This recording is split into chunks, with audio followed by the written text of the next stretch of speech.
My bike was packed several weeks before my planned adventure, and I'd arranged to have it picked up and shipped to Adelaide. So here's the plan. The bike was getting shipped several weeks before to Adelaide, and then I was going to jump on a plane and meet it there. Day one was my longest ride, 500 kilometres.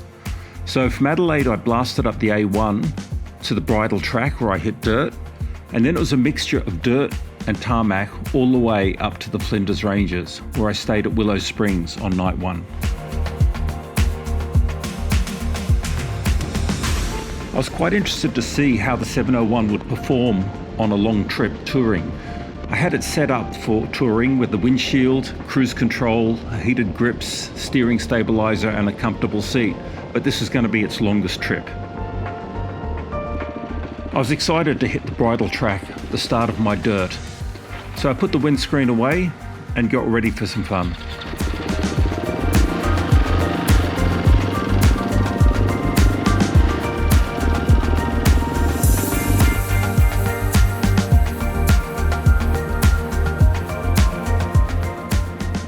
I'd heard some really good things about this bridle track from the South Australian riders I'd spoken to, and as we started to climb up, I could look out, I could see the views getting better and better. It really was quite an amazing track to ride.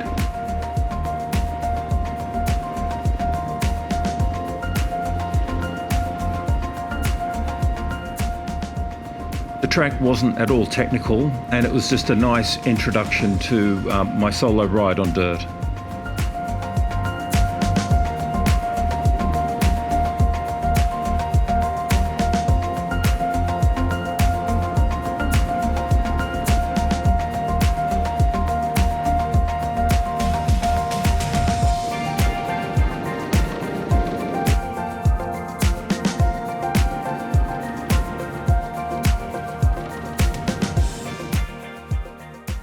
There were a few gates to navigate, which is a bit of a pain solo, but still it was worth it.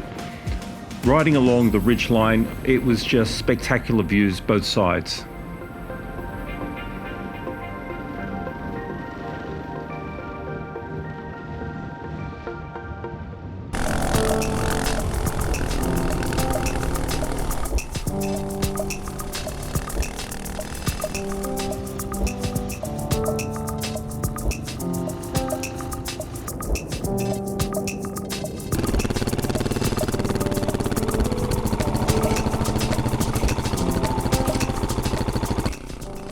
The further north I got, the more spectacular it started becoming. I lost all of the fences. I started getting into the landscape that I really love riding in. I love these big vistas, big skies, this feeling of space, and it really was just wonderful.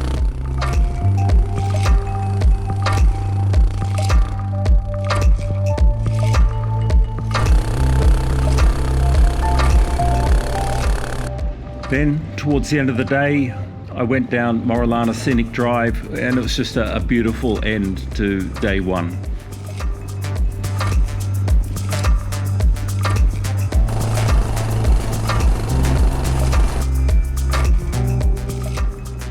I camped the first night at Willow Springs Station, and it was an amazing campsite. I was all by myself, but I had everything I needed.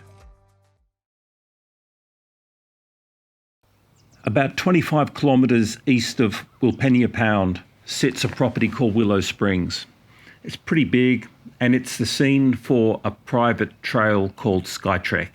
And I'd heard amazing things about Skytrek, and I was looking forward to riding it. It's about 80 kilometres.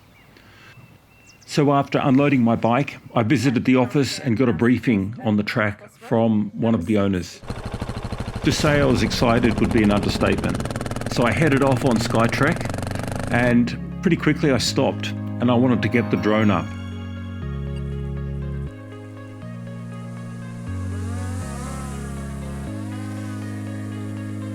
Now some will either call me brave or foolish, because the first part of Skytrek starts with a gorge run, quite an amazing gorge.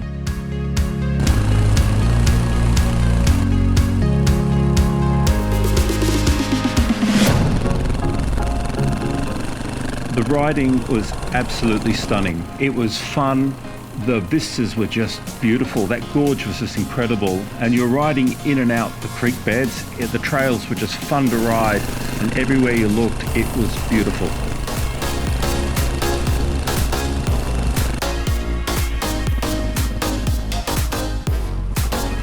I was really impressed at how well the drone was following me through the gorge and keeping out of trouble. And I was glancing down at my screen and just looking at the pictures it was getting, and I was really, really happy.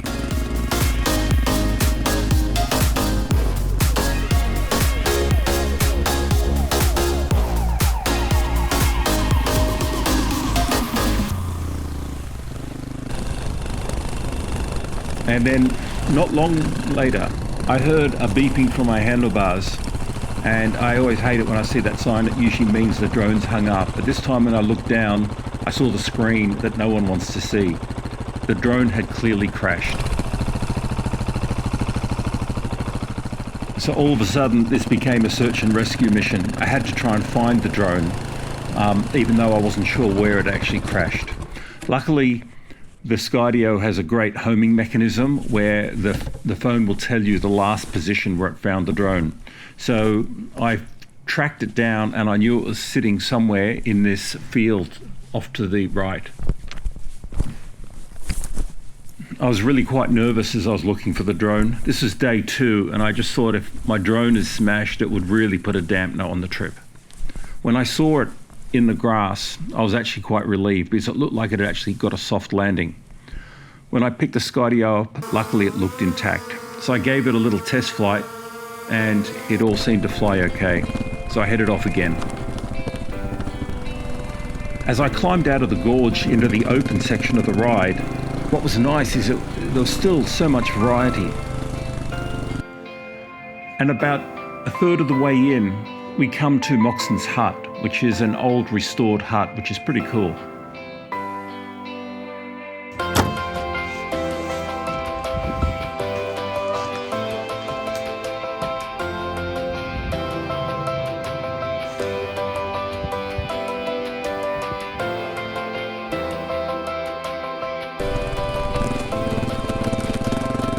The mountain range in the distance is called the Bunkers, and they themselves are quite spectacular.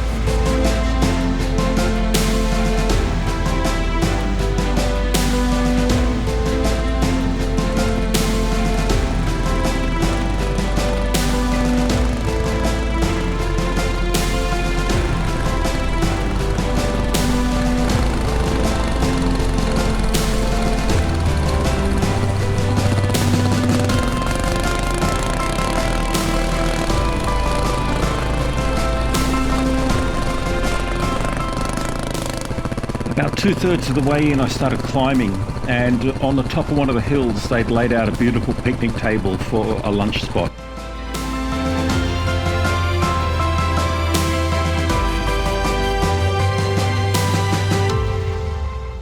But I knew now that I was approaching the last part of the ride, the technical section, and it starts with a locked gate, and then I've heard it is quite a technical ride.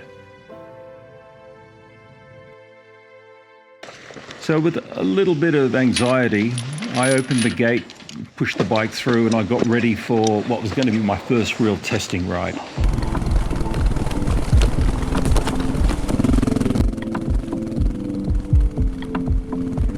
And there were some pretty technical sections there. I would not want to be on a big bike on these climbs.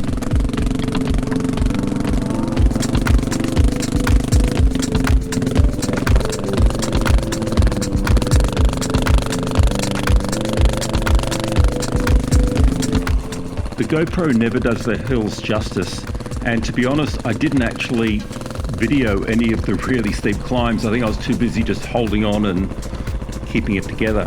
But it was fun, but technical, challenging, and at the same time, the views, the vista were just unbelievable.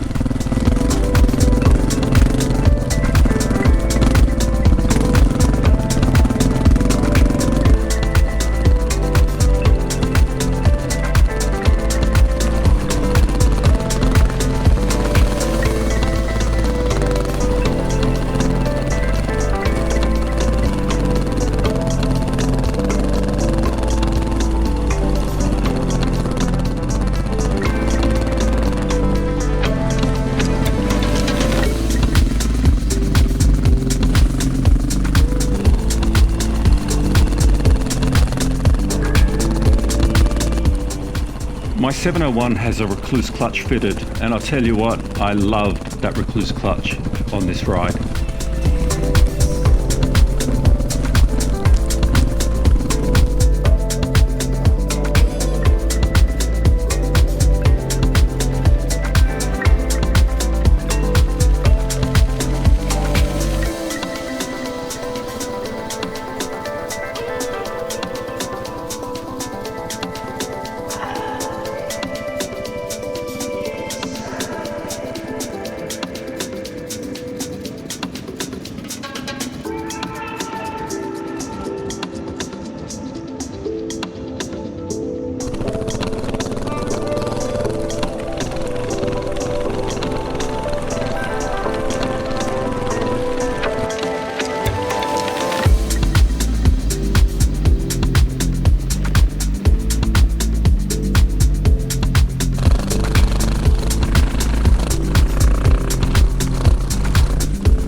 I was totally and utterly blown away with Skytrek. It was just a spectacular ride, and if this was an introduction to the Flinders, I couldn't wait for the rest of my trip.